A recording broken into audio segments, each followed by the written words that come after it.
é forte demais. E veja, professor, as aulas são quase 3 anos, né, que eu dou aulinha assim. Eu coloco aqui, ó, os alunos já conhecem, desde 2016, né? 17, 18, 19, isso. Jogando pesado demais. Eu vou para a questão de número 10, beleza? Então tá, pegou o seu material aí? Posso jogar duro aqui? Pegou o seu material aí, professor, não tem o material. Sim, aí a aula ela vai ficar gravada. Aí depois você vem aqui na mão, ó, copiando as questões. Ah, é assim que você vai fazer, filhão. Né? Copiando as questões depois na mão, refazendo. Ah, é doído, professor? É doído, beleza? Ah, professor, não tem como você mandar pro PDF para todo mundo? Não tem como, não tem. Pessoal que tem o material, né? Pessoal do aulão que foi no aulão. Agora quem não tem, tem a possibilidade de ter as questões. Como? Copiando na mão, deixando doer. Valeu? Tem que ralar. Questão de número 10. O delito de furto pressupõe o dissenso da vítima, devendo ainda ser praticado na ausência desta, pois, do contrário, será o crime de roubo. Questão errada, né? Questão errada. Veja que quando você trata lá de furto, né, não tem nada a ver acerca da questão mencionar que o furto tem que ser praticado na presença na ausência, né, da vítima.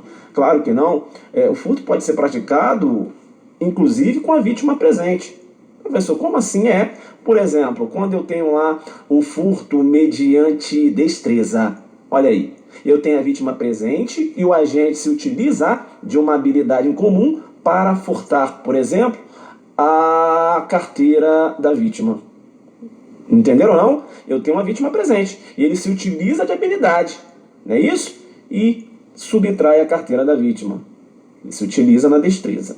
É até bom quando e aí eu já começo a fazer link, né? Já que eu falei aqui do furto mediante destreza, veja que para caracterizar o furto mediante destreza, eu tenho que ter uma vítima vigilante.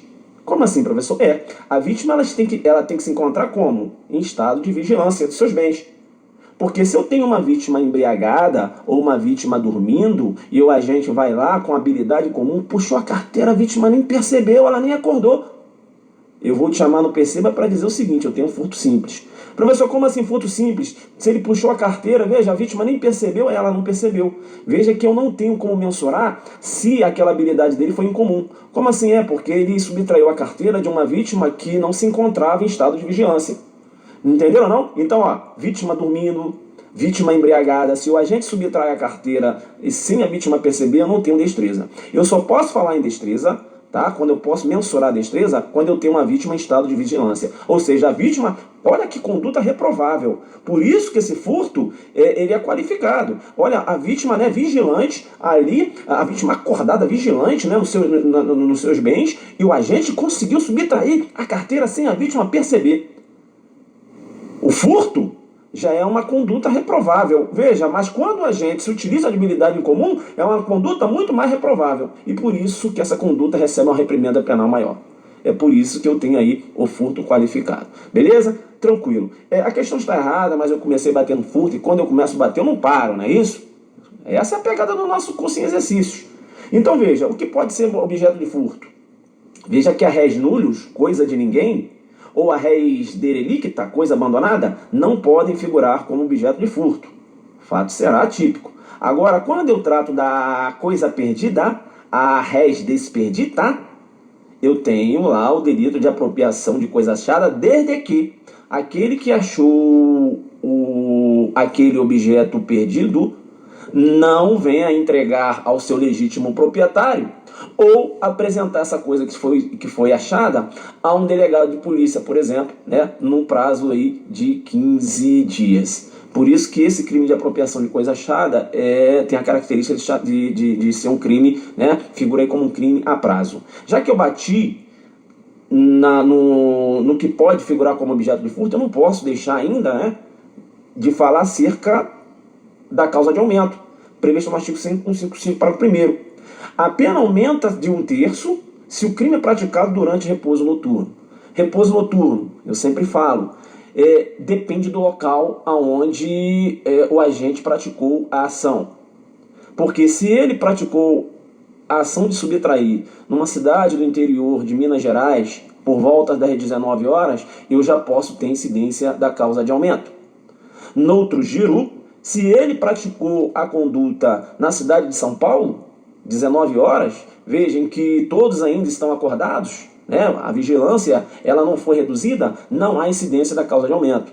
Entenderam ou não? Então eu não tenho um horário fixado para caracterizar o repouso noturno. Vai depender do modo vivendi daquela cidade, não é isso?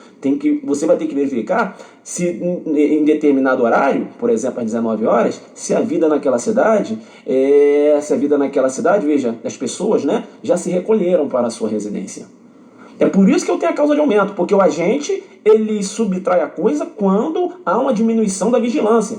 Ou seja, quando todos estão o quê? Dormindo. E importante, quando eu trato aí da causa de aumento, repouso noturno, STJ, olha aí, PCDF, para o STJ, a majorante repouso noturno, né, quando se trata, por exemplo, de um furto interior de residência, não há necessidade de que essa casa seja uma casa habitada. Para o STJ, ainda que a casa seja desabitada, eu tenho aplicação da majorante repouso noturno.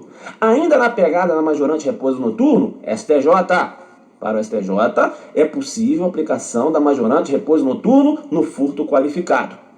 Entenderam ou não? Muito embora eu tenha duas correntes, uma corrente entendendo que essa majorante, ela não está acima das qualificadoras? Sim, se ela está acima das qualificadoras, só pode ser aplicada ao furto simples. Primeira corrente, inclusive o STJ já até seguiu essa corrente durante um tempo. Segunda corrente, que é a corrente da sua prova, alô PCDF, alô CESP. Segunda corrente, que é a corrente da sua prova, a posição topográfica, ou seja, o posicionamento da causa de aumento, não impossibilita a aplicação dessa causa de aumento às qualificadoras que estão abaixo. Entenderam ou não? Então, veja, repouso noturno se aplica ao furto qualificado? Se aplica. E digo mais, a majorante repouso noturno também se aplica ao furto privilegiado. Olha a pegada aí. Beleza? Tranquilo? Passeando pelo furto. Porque aqui no periscópio a pegada é violenta. Eu tenho lá um furto mediante rompimento de obstáculo. Deixa eu chamar a sua atenção. Pode aparecer na sua prova o nome doutrinário do furto mediante rompimento de obstáculo. E o nome doutrinário é furto por efração. Joga duro, guerreiro. Joga duro. Furto por efração. Eu também tenho uma figura do roubo por efração.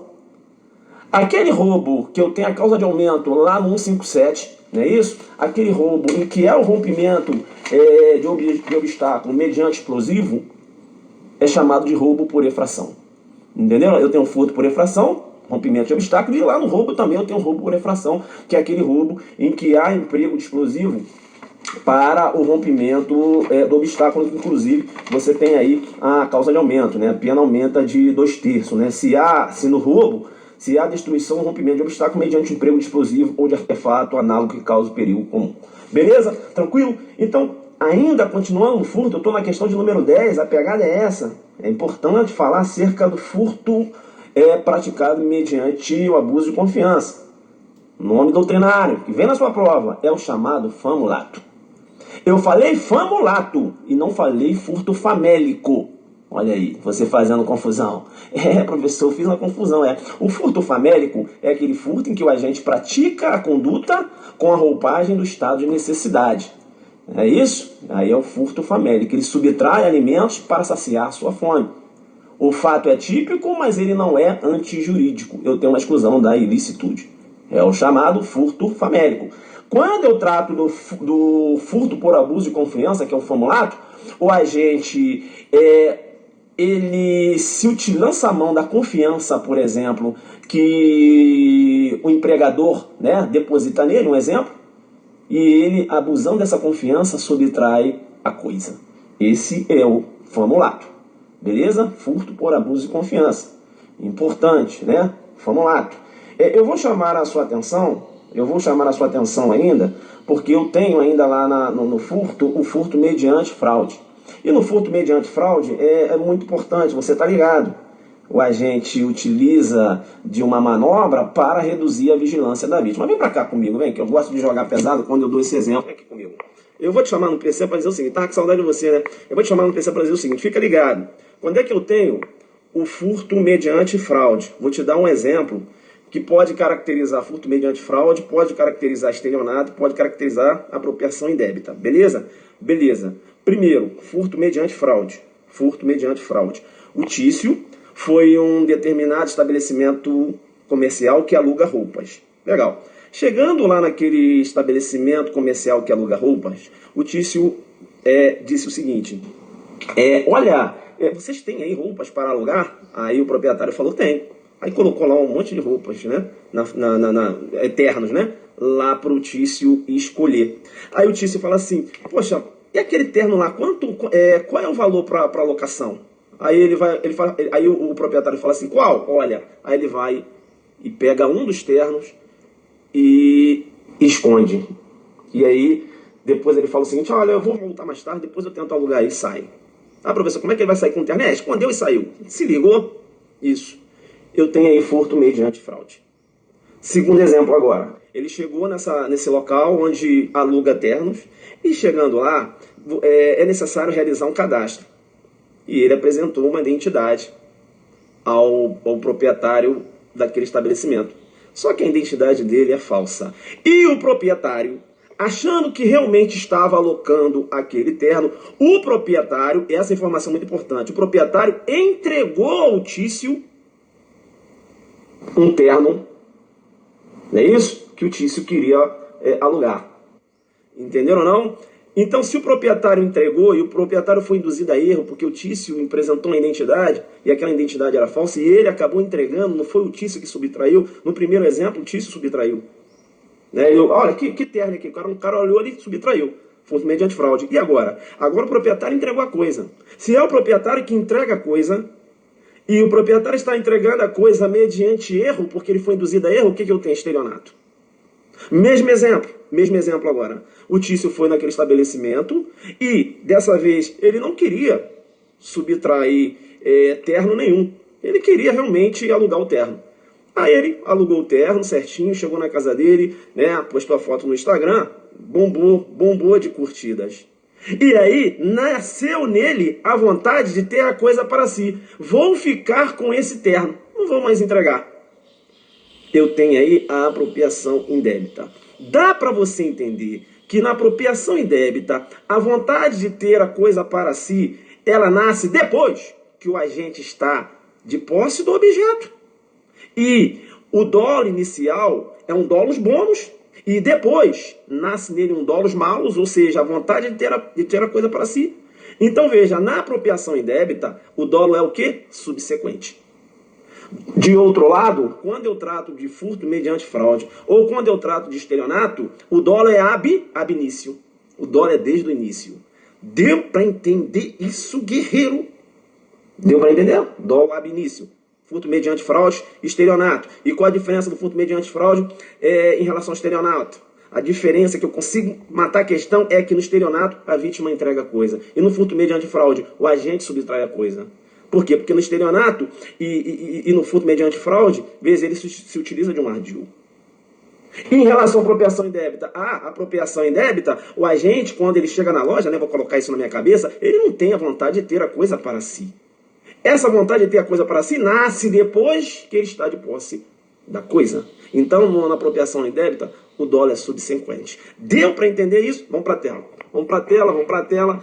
Joga pesado, né, professor? Eu gosto desse exemplo, que sempre você se explica assim, eu consigo, essas questões acabam, porque eu não sabia quando eu poderia, né? Porque eu estava querendo guardar nos exemplos, né, professor? Mas aí você matou a pau, porque você, num exemplo só, você jogou 3 situações que pode caracterizar. Olha, você colocou aí, né, a questão de um local que aluga roupas, né? E eu sempre coloco esse lance na minha cabeça, o local que aluga as roupas eu já vou para apropriação indébita. Eu estava errado. Por quê? Porque tem que usar técnica, filho. Não é porque o local aluga roupas, calma. E o que ele fez nesse local? Ele chegou lá, veja, induziu o dono ao erro e aí ele subtraiu o terno.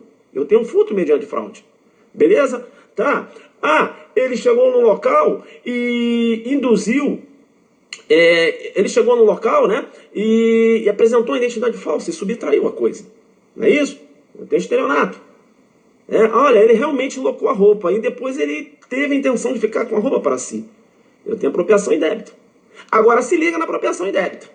Se liga na apropriação indébita, porque o fato do agente não entregar, não devolver a coisa, não quer dizer que seja diretamente de apropriação indébita, não. Por quê? Porque ele deixa de entregar coisa, veja, com a roupagem intencional. Ele tem que ter dolo. Então, se o Tício alugou um terno, não é isso? E esqueceu de entregar, negativa de restituição, né? Mas veja, essa negativa de restituição, ela tem que decorrer de dolo. Né? Se ele esqueceu de entregar, não tem apropriação indébita. Deu pra ele? Então fica ligado aí, né? Entenderam ou não? Então, beleza? Vamos pra tela. Vamos pra tela, a gente tá na questão de número 10. Joga pesado. Deu pra entender, guerreiro? Eu gosto desses exemplos aí, professor. Não, beleza. Olha, deixa eu chamar no Perceba esse furto mediante fraude, um exemplo que vai aparecer na sua prova, porque o CESP adora, né, por questão de política criminal, porque no test drive, na verdade, eu posso ter 3 situações. Test drive eu posso ter, tecnicamente falando, olha só, deixa eu falar com você, tecnicamente falando, no test drive eu posso ter furto mediante fraude, eu posso ter estelionato e posso ter apropriação indébita, tecnicamente falando. Porém, olha o porém. O STJ, por questão de política criminal, menciona o seguinte: olha, afasta a técnica quando for test drive. Tá? O professor Zuc afasta esse lance, né, do agente ter utilizado de uma manobra e ter subtraído a coisa. Afasta a técnica do agente ter apresentado um documento falso e aí lá no test drive entregaram o carro para ele dar uma volta e ele sumiu. Beleza? Afasta também a questão do agente ter o acesso ao veículo lá no momento do test drive e depois, quando ele está mandando com o carro, ele decidiu ficar com o carro. Afasta essas técnicas, porque nesse último exemplo, por exemplo, era apropriação indébita. Nesse último exemplo, né? No primeiro seria furto mediante fraude, no segundo seria estelionato. O STJ entende por questão de política criminal, porque as seguradoras não pagam se não for furto. Deu para entender? Então, para o STJ, test drive. Aí você afasta essa técnica que eu te ensinei. Para o STJ, test drive vai ser sempre o quê? Furto mediante fraude.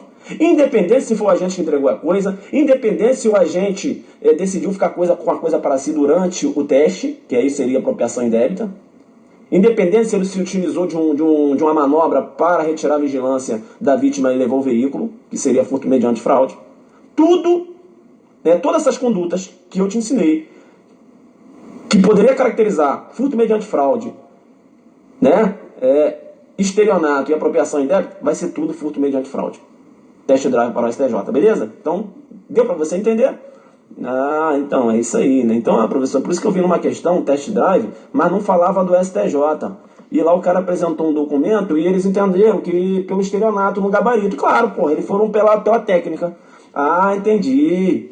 Então, se jogar STJ para o STJ é furto mediante fraude quando eu trato de test drive, beleza? Pessoal, agora fechando aqui, indo para a próxima questão, importante é emprego de chave falsa. Essa chave ela tem que ser utilizada direto essa chave ela tem que ser utilizada para abrir a porta.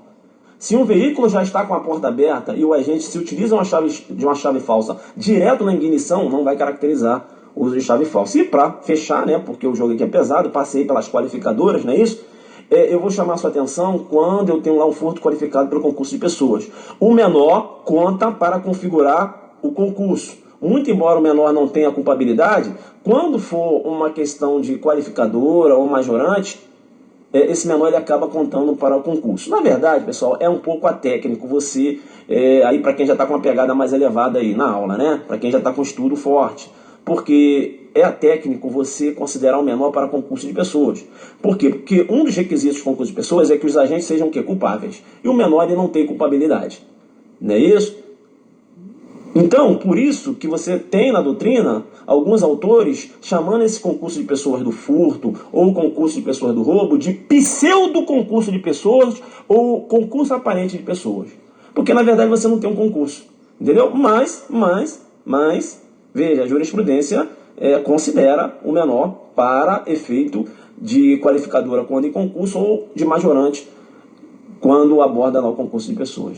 Deu para entender o pessoal que está com a pegada mais acima, né? Entenderam? Porque, professor, mas como assim o menor vai contar para concurso? Se o menor não tem culpabilidade, eu já li que os agentes devem ser culpados. Aí eu estou falando para você que na questão de qualificador e majorante, isso é coisa de jurisprudência, né? Entende que conta. Então não tem como, não adianta a gente ficar batendo e murro em ponto de faca. Agora, você numa prova oral, né, ou numa discursiva, você vai falar que um dos requisitos é que os menores sejam culpáveis, que os agentes sejam culpáveis. O menor, como ele não tem culpabilidade, ele não pode figurar no concurso de pessoas com maior. Não é isso? Inclusive, se aí o maior, né, vamos supor, o menor, se o menor vai lá subtrair a coisa e o maior fica vigiando, eu tenho a autoria imediata do furto pelo maior. Isso, né? Bacana? Tranquilo aí? Por quê? Porque o menor, você não poderia falar em concurso de pessoas. Tem isso, né? Essa discussão aí. Tá, então só estou aqui alertando vocês para ficarem ligados aí. Beleza? Então a gente sai da questão de número 10, né? Demoramos só 15 minutos na questão de número 10 e vamos para a questão de número 11. Beleza? Tranquilo? Quem tá com a pegada aí? Quem tá com a faixa? Quem tá com a faixa? Tá achando paulada? Rapaz, eu vou falar uma verdade para vocês. O nosso curso em exercícios para agente penitenciário de Goiás está com essa pegada. Beleza? Quem é que está fazendo o curso para agente penitenciário de Goiás e percebeu que a gente está com essa pegada aqui? A pegada é essa. Por isso que eu falei, eu não jogo conversa fora. Eu falei, quem vai fazer PCDF? Bizu. Não quero vender curso. Eu estou falando como tal o curso. Tá nessa pegada aí. Quem vai fazer PCDF? Excelente treino no nosso curso de exercícios para agente penitenciário de Goiás. Beleza? Excelente treino. O pessoal que está fazendo agente penitenciário de Goiás está aí. Quem é que está fazendo o curso de agente penitenciário de Goiás? Está com a pegada? Isso. Bacana. Vamos lá, professor, vamos lá. Eu falei aquele intervalinho para você descansar, porque agora eu bombei de informações aí. O curso está com essa pegada aí. O curso está show, né? Vocês não estão querendo falar para a galera não, né? Tem um pessoalzinho que está fazendo esse curso de agente penitenciário de Goiás e está quietinho, não quer passar um bizu. Mas o curso está top. Vamos para a questão número 11. Vamos para a questão número... Aqui, Se você for para a prova do AGP em Goiás, ou se você for para a prova da PCDF, e você não estudar a Lei 13.654 de 2018, filho, vou te falar uma coisa, vai ficar para trás. Lei 13.654 de 2018 vai despencar na sua prova. Vai despencar. Vamos para a questão número 11. O furto será considerado qualificado se houver um emprego de explosivos ou de artefato análogo que cause perigo comum, ou se a subtração for de substâncias explosivas ou de acessórios que, conjunto ou isoladamente, possibilitem sua fabricação, montagem ou emprego. A questão correta, né? A questão correta é importante quando a gente trata aí dessa questão. Lá, o fundamento é lá no artigo 155, parágrafo 4º. Essa qualificadora vai cair na sua prova. Beleza? Vai cair na sua prova. E eu vou chamar a sua atenção, quando a gente trata dessa qualificadora, pega aí seu código penal, pega aí, que aí eu vou te dar um bizu, pega aí. É assim que eu estou fazendo com o pessoal lá do AGP em Goiás. E para falar a verdade, o pessoal do AGP em Goiás está aí, tá falando assim, não tem diferença não. O professor ele não fica dando, caramba, ele joga duro lá no curso e joga duro aqui também no periscópio, ele não esconde informação. Tudo que ele está falando lá, olha só, ele falando aqui também. É isso aí, né, guerreiro? Não é porque eu faço de graça que eu faço de qualquer jeito, não. Eu já falei isso. Vem aqui, vai lá agora. Artigo 155, parágrafo 4º. Vamos lá. A pena de reclusão de 4 a 10 anos e multa se houver emprego de explosivo ou artefato análogo que cause perigo comum. Olha, coloca aí. Aqui é modus operandi. Então veja, na prática do furto o agente se utiliza de explosivo, né? O artefato análogo que cause perigo comum. Quando eu trato lá do parágrafo 7º, eu tenho substâncias explosivas figurando como objeto material do furto. Aqui no parágrafo 7º do 155, parágrafo 7º, o agente agora ele subtrai substâncias explosivas. No parágrafo 4º, ele utiliza substâncias explosivas. Deu para entender que no parágrafo 4º eu tenho um modus operandi e no parágrafo 7º eu tenho um objeto material, que é a substância explosiva que figura como objeto material, e lá no parágrafo 4º, 4A, não é isso? Parágrafo 4A, eu tenho explosivos figurando aqui, né, com a roupagem do modus operandi. Então fica esperto que quando for no furto, seja objeto material ou seja o modo de agir, o agente empregando explosivo, a pena é a mesma, de 4 a 10 anos e multa. Beleza? De 4 a 10 anos e multa. Cuidado, porque quando eu trato de roubo, em que eu tenho explosivo que o agente se utiliza como modus operandi, e a gente vai ver isso mais na frente. E quando eu tenho substâncias explosivas que são subtraídas, eu tenho causa de aumento? Sim, mas são diferenciadas. E é aí que ele vai te pegar. Beleza? Lá no roubo. Aqui no furto, eu tenho duas qualificadoras, mas as penas, as penas são as mesmas. 4 a 10 anos e multa. Beleza? Tranquilo? Legal. Eu vou chamar a sua atenção ainda, já que eu falei aqui do parágrafo 15, do artigo 155, parágrafo 4º, eu vou chamar a sua atenção para o denominado abigeato que vai cair na sua prova. Beleza? Vai cair na sua prova. Beleza? Eu vou chamar a sua atenção. Tá? Tá. Olha, o parágrafo 4º do 155 e o parágrafo 7º são qualificadoras. Né? E eu agora vou falar de uma outra qualificadora, que é a figura do abigeato, que é pena de reclusão de 2 a 5 anos se a subtração for de semovente domesticável de produção, ainda que abatida ou dividida em parte no local da subtração. Deixa eu chamar sua atenção. Qual a diferença entre majorante e qualificadora? Quando você olhar, né, no Código Penal e lá menciona, aumenta-se a pena, né, de tanto, isso é majorante. Quando é que eu tenho uma qualificadora? Quando você verificar escala penal própria de um tipo derivado. Beleza? Aqui, por exemplo, artigo 155, parágrafo 6º, a pena do abigeato, a pena de reclusão de 2 a 5 anos, se a subtração for de semovente domesticável de produção, ainda que abatida ou divididos em parte, no local da subtração. Então, aqui no abigeato eu tenho uma qualificadora e não uma causa de aumento. Beleza? Tranquilo? Né? Ó, escala penal própria de 2 a 5. Lá, no 155, parágrafo 4º, qualificadora, ó, escala penal própria de 4 a 10. Beleza? Tranquilo? Lá, no 155, parágrafo 7º, escala penal própria, lá, de 4 a 10. Tudo qualificadora. Tranquilo? Já que eu falei do abigeato, olha só uma pegadinha que vai aparecer na sua prova. Vai lá no 180A. Isso, vai lá no 180A. Vai no 180A. Chegou no 180A aí? Chegou? Quando você chegar no 180A, você me avisa. Professor, estou aqui no 180A. Isso. Chegou aí? Chegou? Beleza. Chegaram aí? Manda uma mensagem aí, guerreiro. Isso. Beleza. Olha só. Pegada fria. Olha só que perigo. Olha só. Você vai falar assim, professor, tu é muito agressivo. Lá no abigeato, que é um furto qualificado, que não se trata de causa de aumento, não é isso? Lá no abigeato, que é um furto qualificado, a pena de reclusão de 2 a 5 anos, se a subtração for de semovente domesticável de produção, ainda que abatida ou dividida em parte no local da subtração. Beleza? Beleza. Eu tenho lá na receptação também uma qualificadora, quando o agente, por exemplo, o agente ele acaba adquirindo, não é isso? Veja, com a finalidade de produção ou comercialização, semovente domesticável de produção, ainda que abatido ou dividido em parte, que deve saber produto de crime. Aí eu tenho a pena lá de 2 a 5 anos e multa. Aqui tem a pegadinha. Quando eu tenho furto, num contexto de abigeato, a pena é de 2 a 5 de reclusão, não tem a multa. Quando eu tenho receptação, num contexto de abigeato, a pena é de 2 a 5, mas tem a multa. Deu para perceber? Então, não se aplica a mesma pena. Porque lá na receptação eu tenho a multa. E, no mesmo contexto, quando se trata de furto, não foi incluída a multa aqui. Viu aí a pegada? Entenderam? Então, cuidado. Coloca, ó, cuidado, pegadinha.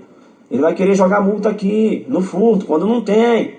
Né? No furto, no contexto abigeato. Agora, como trata-se de uma receptação em contexto de abigeato, né? Que é o agente que acaba adquirindo, vamos supor, um animal de produção que foi furtado em determinada fazenda, aí a pena é de 2 a 5 e multa. Deu para entender isso?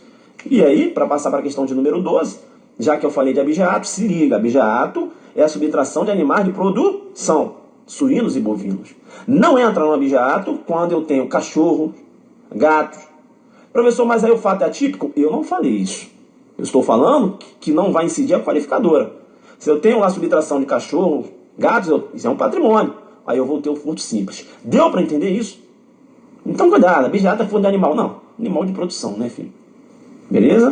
Vamos para a questão número 12. Deu para entender aí? Deu para entender onde é que ele vai fazer a pegadinha? Deu para entender que tanto quando for modus operandi, o objeto material tem a mesma pena, de 4 a 10, quando se trata lá de explosivo, né? Deu para entender isso? Muito embora a lei mencione substâncias explosivas, mas você está com esse contexto na cabeça. Deu? E mais a pegadinha que eu te passei agora. Ó, essa é a nossa pegada do nosso aulão em exercício para agente penitenciário. Os alunos estão, né? O pessoal que está fazendo cursinho de agente penitenciário tá tudo quietinho, né? E aí, professor, tá jogando os bisu todinho aí, hein? Ah, mas aqui é o seguinte, ó, esse material não é um material do nosso curso, beleza? É um material do aulão adelante, eu sempre resolvo, né, algumas questões. Então, acho que não tem problema algum. Vamos para a questão de número 12. Vamos para a questão número 12. Mas foi bom você ter falado desse lance do furto famélico e lá do famulato, que às vezes eu faço confusão, né, professor? Tá dando os bizu. Ah, o bizu, sim, o bizu, pô, qualquer aula que você pega minha no YouTube tem o bizu. Não é isso? Vamos lá, questão número 12. O agente que durante a prática do crime de furto, ao ser surpreendido pela vítima, logo depois de subtrair da coisa, emprega grave ameaça. Como é que é? Com o guerreiro com ali, o curso é o melhor. O guerreiro tá gostando. Vamos lá. O agente que, durante a prática do crime de furto, ao ser surpreendido pela vítima, logo depois de subtrair da coisa, emprega grave ameaça a fim de assegurar a detenção da coisa para si, responderá pelo crime de furto e também pelo crime de ameaça. É questão errada, né?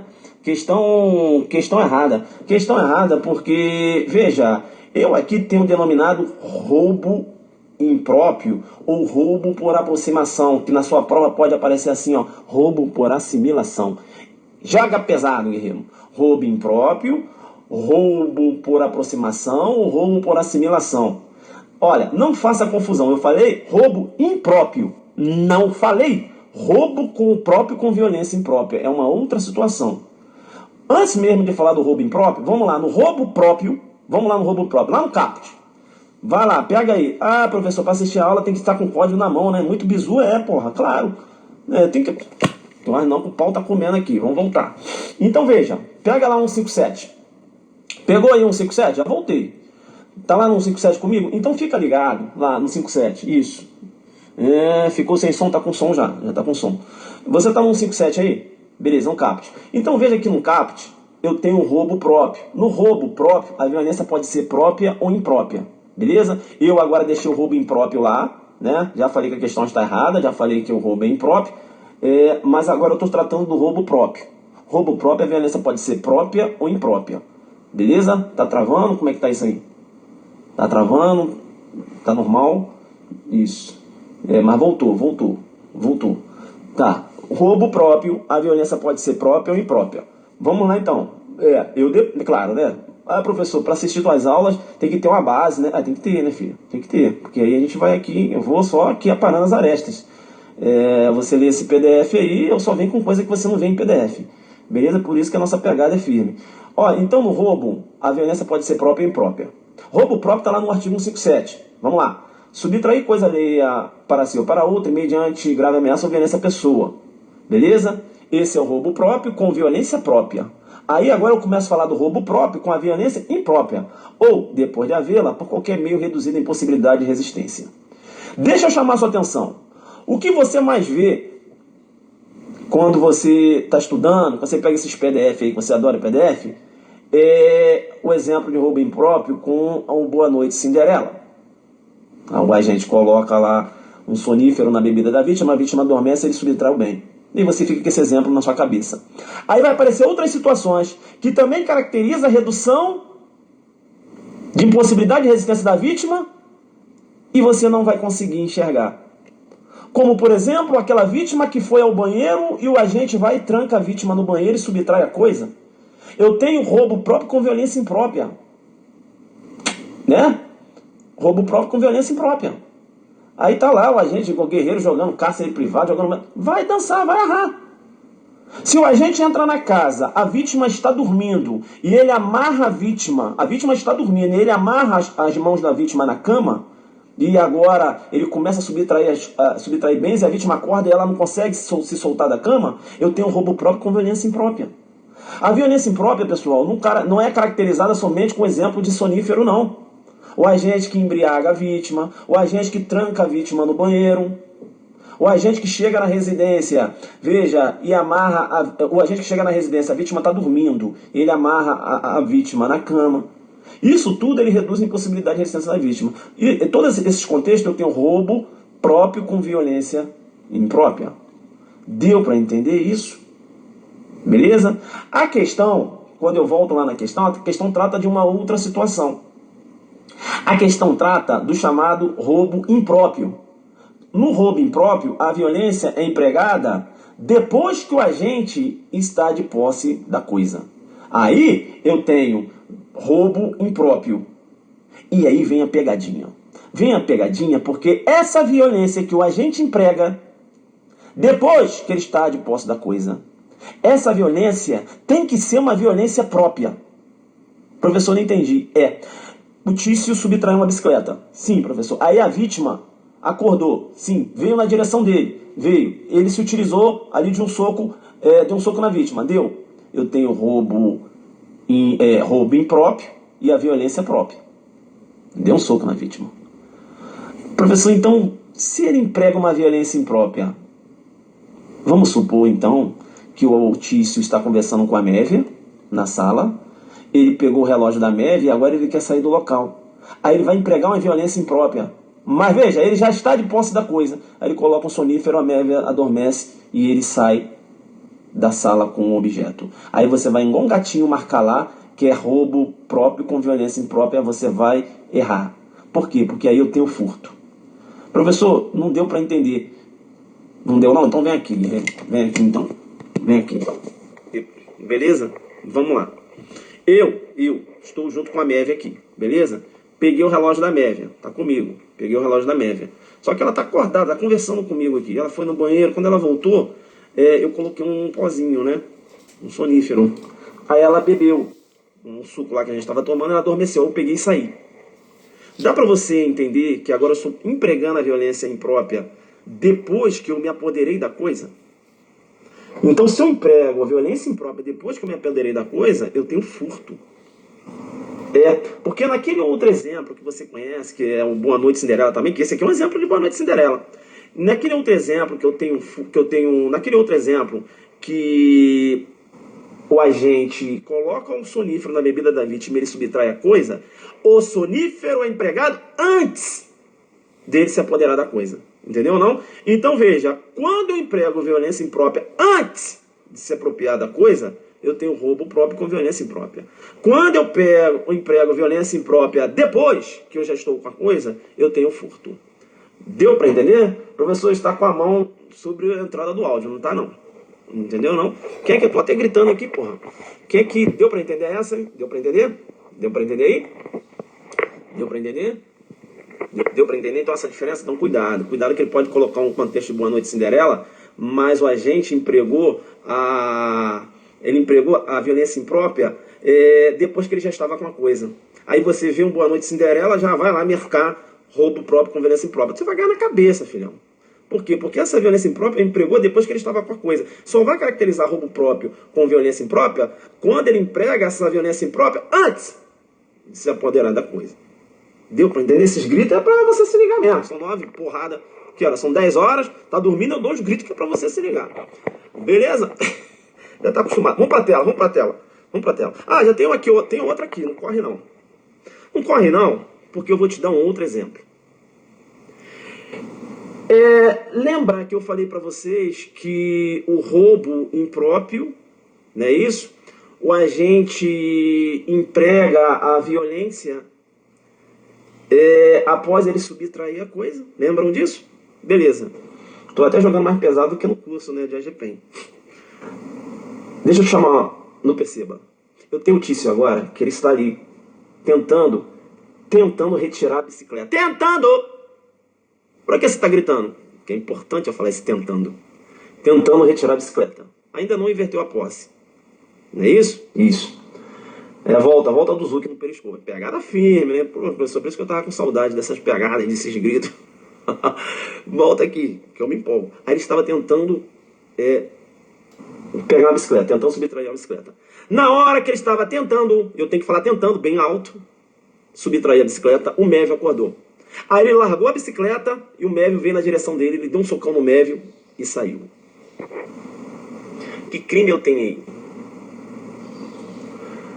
Professor, peraí. Aí não tem aquela violência imprópria não, né? Porque aí você falou aquele soco, não, então essa violência é própria. Poxa, então... Mas seria então um roubo impróprio? Não? Cuidado. Doutrina, no posicionamento, que não é possível tentativa de roubo impróprio. Vem aqui comigo. Vem aqui comigo. Vem aqui comigo. Olha o que fala o 157, parágrafo 1º. Tem que acompanhar meu raciocínio, senão vai ficar no meio da estrada. Né? Olha a hora que eu estou aqui com vocês. Na pegada da gratuidade. Quando é gratuito, aí que eu jogo duro mesmo. 157, parágrafo 1º. Professor, ela está muito pesada, tá? Tá pesada. Mas sabe por quê, galera? O que acontece? O básico você já sabe. Vem aqui. Olha o 157, parágrafo 1º. Na mesma pane corre quem? Logo depois de subtraída. Ah, por isso que você gritou, né? Por isso que eu gritei. Subtraída. Consumação. Joguei duro. Consumação, joguei duro.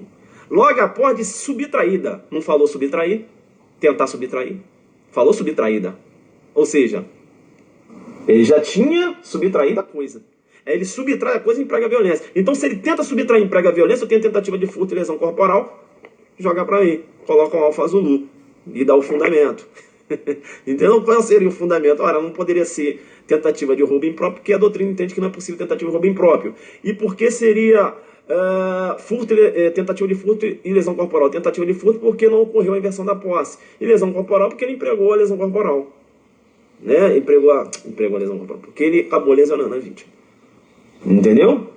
Mas não poderia falar de roubo impróprio em roubo impróprio? Não poderia porque o roubo impróprio ele dá a subtração como consumada. Logo depois de subtraída. Ele não fala logo depois de subtraída ou tentar subtrair a coisa. Não fala. Ele fala logo depois de subtraída. É questão pesadinha. Beleza? Vamos lá então. Isso, não foi furto consumado por causa da teoria da Amócio. Não ocorreu a inversão da posse. Essa aí jogou duro com a teoria da Amócio e com consumação aqui e tal. Vamos lá, vamos para a questão. Beleza, então resolvemos aqui a questão número 12. É claro, né? Aqui a gente exaurindo. O curso! Toda hora você fala desse curso aí, professor. Meu irmão, eu falo porque o curso tá top demais. Tá nessa pegada aí. Beleza? O nosso cursinho de exercício, né? Para GPEM com serventia para PCDF. Patrimônio cai na PCDF, né? Cai na GPEM também. Vamos lá então para a questão de número 13. Antes mesmo de ir para a questão de número 13, né, a gente falava acerca das teorias de consumação do roubo e furto. Súmula 582, né, menciona lá que consuma-se o crime de roubo com a inversão da posse do bem, mediante emprego de violência grave e ameaça, ainda que por breve tempo. E em seguida a perseguição imediata ao agente. Ou seja, a súmula, na verdade, fala o seguinte: veja que não há necessidade daquela posse mansa e pacífica do bem. Beleza? A teoria da Amócio, eu sempre falo isso. Eu sempre falo. Eu falei Amócio. Amócio. Para que você está gritando Amócio? Porque é importante esse A. Por quê, professor? Porque mócio quer dizer movimento. Mócio, movimento. Amócio, não movimento, não deslocamento. Não há necessidade que o agente venha deslocar com a coisa. Se o agente já inverteu a coisa, eu tenho a consumação. Amócio. Eu estou falando isso para você, né? Amócio pode aparecer na sua prova também como apreêncio, né? Amócio ou apreêncio. Mas por que eu estou chamando sua atenção? Eu estou chamando sua atenção porque eu tenho a teoria da Amócio também, sem o A, que pode aparecer na sua prova como ablácio. A teoria da Amócio sem o A, ou ablácio, para que ocorra a consumação, o agente tem que se movimentar. Não é isso? Dá-se com o deslocamento da coisa, de um lugar para o outro, né? Eu tenho aí o consequente uso, a teoria da Mócio. Então, tá lá na prova, Mócio, aí você já vai sair marcando, você vai ganhar na cabeça. Por quê? Porque Mócio não é a mesma coisa que Amócio. E eu tenho realmente teoria da Mócio. Não adianta você achar, faltou um A aqui, mas eu vou aqui. O examinador que esqueceu de colocar um A. Você vai ganhar na cabeça, filho. Ele não esqueceu não, ele colocou de propósito. Mas se trata de uma outra teoria. Não foi a que não é a teoria adotada, beleza? Então a teoria adotada é Amócio ou apreêncio. Tá? Então eu tenho a teoria também da ablação ou mócio, que eu expliquei para você, que a consumação dá-se com o deslocamento da coisa de um lugar para o outro e o consequente uso. Eu tenho uma teoria também importante, né, da hilácio. A hilácia, a coisa deve ser levada para o local de destino. Eu tenho a teoria da contrectácio, que a consumação vai ocorrer com simples contato do agente com a coisa. E eu tenho ainda uma quinta teoria que não tem no seu PDF, só aqui no Zuc, que também acho muito pesada para cair na PCBF ou na polícia, no AGPM, mas eu vou dar aqui. A tal da locupletácio. Locupletácio. Locupletácio. Que você vai escrever assim, ó, locupletátil. O agente, além de subtrair a coisa, ele deve dispor da coisa, não é isso?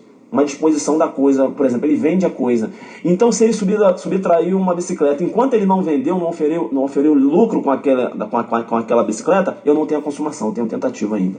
Essa é a teoria da locupletácio, beleza? Mas para delegado aí. Então tá, beleza. Vamos então, né? Vamos continuar.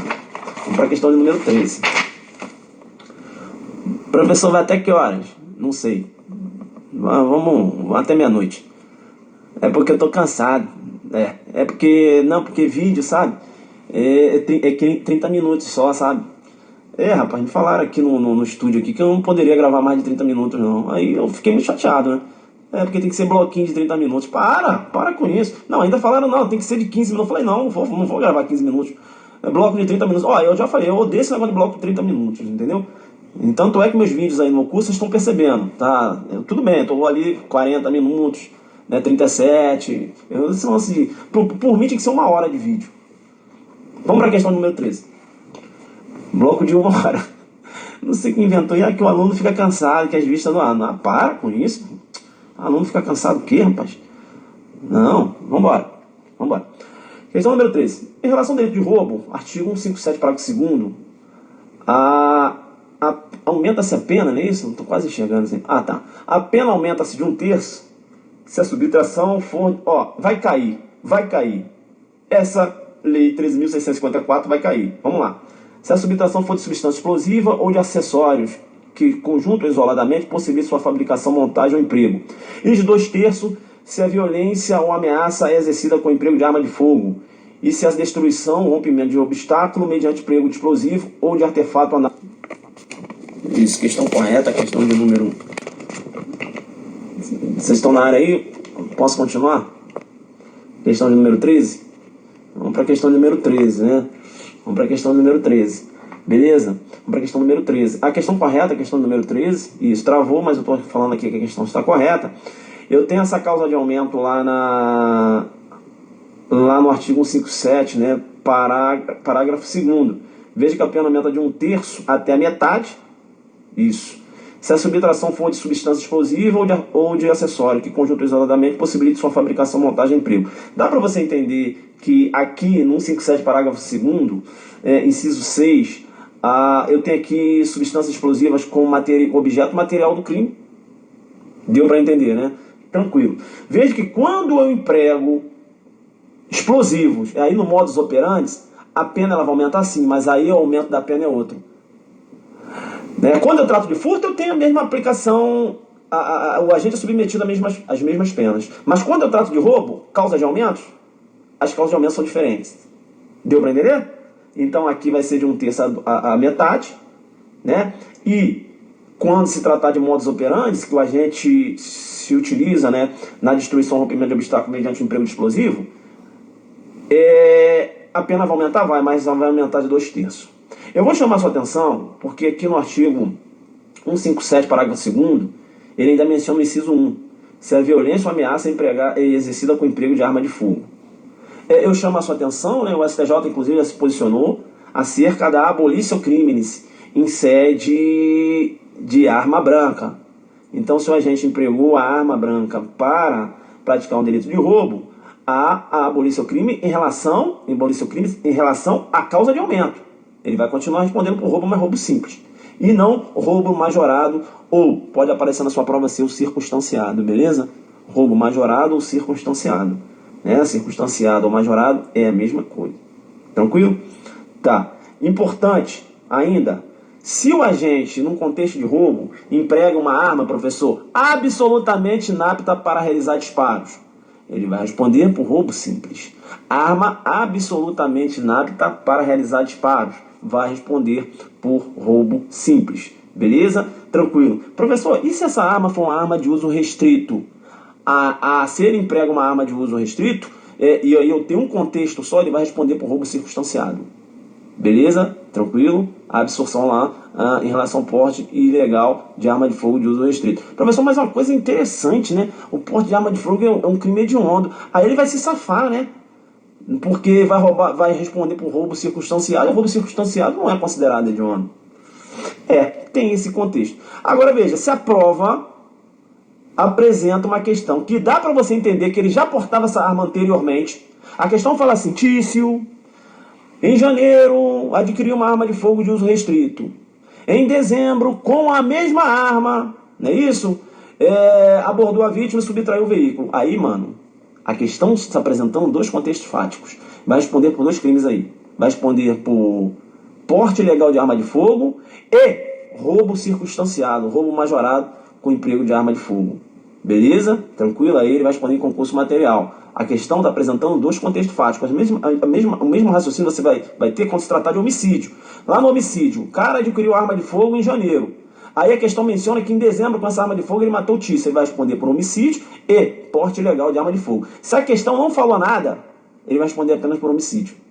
Como assim, professor? A questão não falou nada? A questão não mencionou que ele adquiriu arma de fogo em tal data, não falou nada disso. Beleza? A questão só colocou lá: Tício empregou arma de fogo e matou o médico. Pronto. Homicídio apenas. Tranquilo? E aí o porte será absorvido. Deu para entender isso? Tá. Aí, professor, essa arma, ela se encontra desmuniciada. Porque você adora fazer esses links, né, de uma arma desmuniciada. Agora falou aí de majorante. E agora chamando a arma desmuniciada. Quando eu tenho uma arma desmuniciada num contexto de roubo, eu tenho que te chamar no perceba. Eu vou te chamar no perceba para dizer o seguinte: eu tenho dois posicionamentos. Eu tenho o primeiro posicionamento, que é o posicionamento do STF. Para o STF, há a incidência da majorante. Para o STF, há incidência da majorante. No outro giro, lá do outro, para o STJ, não há incidência da majorante. Beleza? STJ com a pegada aqui, não há incidência da majorante. O STJ e o STF com a incidência que o STF com a pegada, né? da incidência da majorante. Tranquilo? Bacana, então vamos para a questão de número 14, né? Poxa, a gente passeou aí, né, nessas questões. Veja, até agora, professor, resolvendo 4 questõezinhas aí. Na verdade, aí você jogou mais duro, né? Joguei mais duro do que eu joguei lá no curso, né? Porque aqui a pegada tá firme também. E lá no curso também a pegada firme. E eu vou para a questão de número... Peraí, essa aqui eu já fiz? Vamos para a questão número 14. Vamos fazer até a questão número 15. Vamos fazer até a questão número 15, que o jogo é duro. Vamos para 14. Ih, adoro falar de receptação. Vamos lá. Vamos para a questão número 14. Sobre o crime de receptação, é correto afirmar que aquele que encomenda a prática de crime patrimonial prévio não responde por receptação ao receber para si o produto do crime. Questão correta. Questão correta porque, veja, se ele encomenda a subtração de veículo, ele é partícipe daquela subtração. Se aquela subtração ocorre sem violência ou grave ameaça, eu tenho ele como partícipe do furto. Agora, se essa subtração ocorre mediante violência ou grave ameaça, eu tenho ele como partícipe do delito de roubo. Eu vou te chamar no perceba para dizer o seguinte: a receptação, não é isso? Adquirir, receber, transportar, conduzir, ocultar, em proveito próprio alheio, coisa que sabe ser produto de crime. A intenção não configura. Vocês estão na área aí? Tá. Vamos lá. Quando eu trato de receptação, é importante, né? Eu vou analisar aqui isso. Vamos lá. Eu vou analisar aqui na receptação, eu vou analisar o caput para falar o seguinte: fica ligado que a receptação ela pode ser própria ou imprópria. Receptação pode ser própria ou imprópria. Eu vou ter receptação própria. Quando a gente, por exemplo, adquiriu um veículo produto de crime. E eu vou ter uma receptação imprópria quando a gente não adquirir, mas em compensação ele influencia para que outrem venha adquirir um veículo produto de crime. Ele acaba influenciando uma pessoa que tenha boa fé. Então o Mévio quer comprar um veículo e o Tício sabe que o Caio está vendendo um veículo produto de crime, mas o Mévio não sabe. E aí o Tício fala para o Mévio: Mévio, por que você não compra o veículo do Caio? E o Mévio vai lá e compra. Na verdade, o Mévio, ausência de dolo, não responde por receptação, e o Tício, que influenciou, vai responder por receptação, muito embora não tenha praticado o verbo do tipo. Não foi ele que adquiriu, mas ele influenciou. Agora, se o Tício sabe que o Caio está vendendo um veículo produto de crime, e o Tício fala para o Mévio, e o Mévio também tem ciência que aquele veículo é produto de crime, e o Mévio vai lá e compra, eu tenho o Mévio e o Tício, o Mévio como autor e o Tício que influenciou como partícipe da receptação. Beleza? Importante, quando eu trato da receptação, falar lá acerca da receptação culposa. Veja que na receptação culposa é interessante, na receptação culposa, olha só que interessante. Olha só, agora você vai falar, você vai dar um alfa Zulu. Eu tenho um Mévio que ele chegou e encontrou o Tício na rua e falou: Tício, eu estou com esse relógio aqui, tem como você guardar esse relógio na sua casa? Aí o Tício vai e guarda. Olha que ele não guarda, né, por amizade, não tem nem amigo dele, beleza? Não tem qualquer relação de amizade. E o Tício guardou esse relógio lá. Tranquilo? Bacana. Dava para o Tício, veja, olha só o que eu vou falar. O Tício, ele não atentou para um dever jurídico de cuidado. Por quê? Porque o Mévio nem trabalha. Como é que ele apareceu com aquele relógio caro lá? Ele acabou guardando esse relógio na casa dele. Ele vai responder por receptação culposa? Ele vai responder por receptação culposa? Porque, veja, vai responder ou não? Vai responder ou não? E aí? Olha aí a desproporção do valor. Não vai responder. Professor, mas como é que ele não vai responder? Vai lá, filho. Vai. Colocaram vai. Olha, aqui pegada é firme demais. Olha só.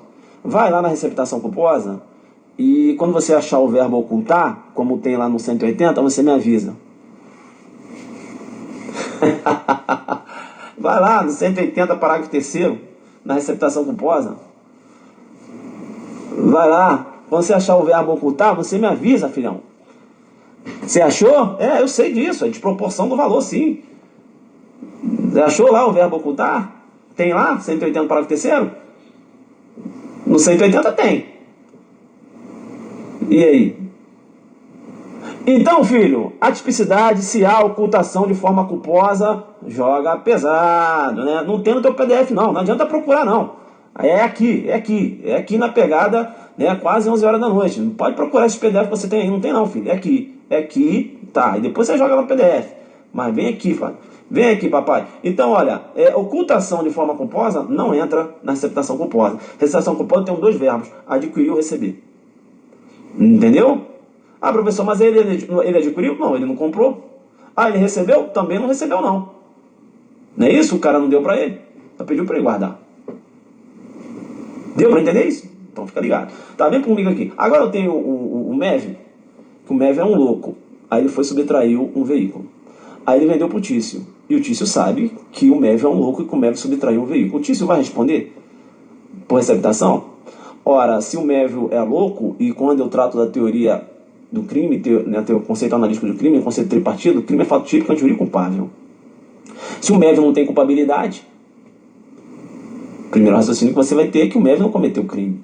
Se o Mévio não cometeu o crime e o Tício comprou o veículo do Mévio, como é que eu posso falar em receptação? Esse é o seu raciocínio na prova. Mas esse teu raciocínio na prova pode te derrubar. Pode te derrubar por quê? Porque você tem que conhecer o 180. E aí, quando você conhece o 180, parágrafo 4º, você vai ver que o Mévio pode responder sim por receptação. Por quê? Porque ele menciona 180, parágrafo 4º, coloca aí o fundamento pelo qual a gente responde por receptação, ainda que tenha adquirido o veículo de um louco, que o louco tenha subtraído, ou até mesmo de um menor que não tem culpabilidade. A receptação é punível, 180 parágrafo 4º, ainda que desconhecido ou isento de pena, o autor do crime de que provei a coisa. Isento de pena.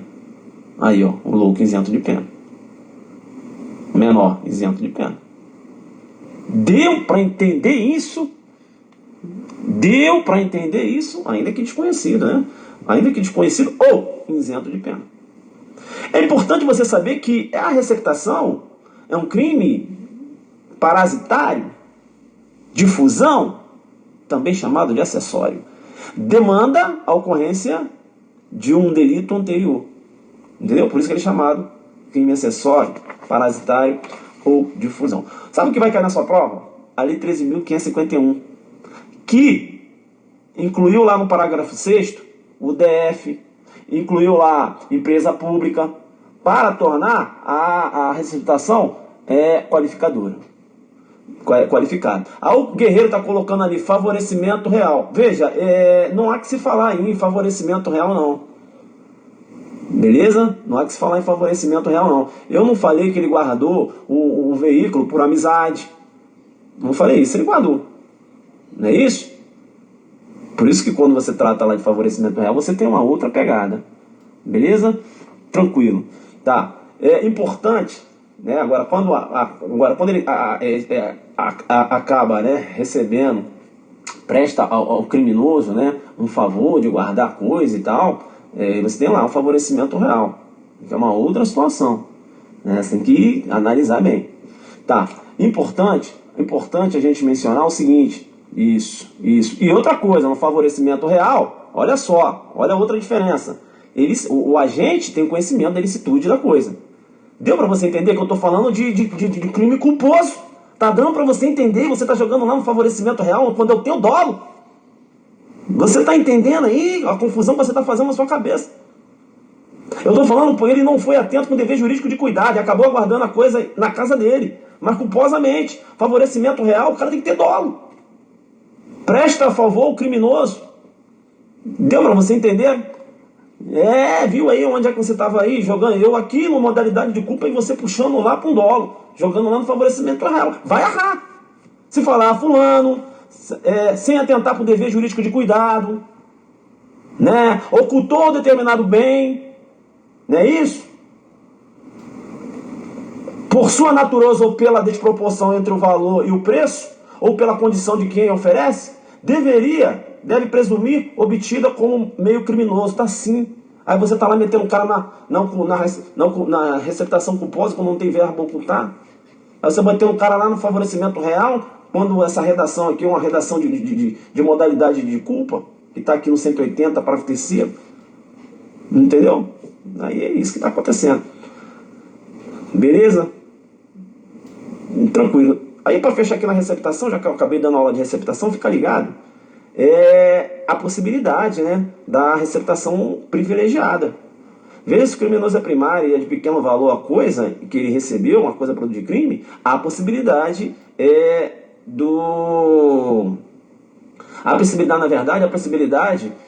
quando eu trato de receptação culposa, é isso que eu queria falar, a possibilidade de perdão judicial na culposa, e quando eu trato de uma receptação dolosa,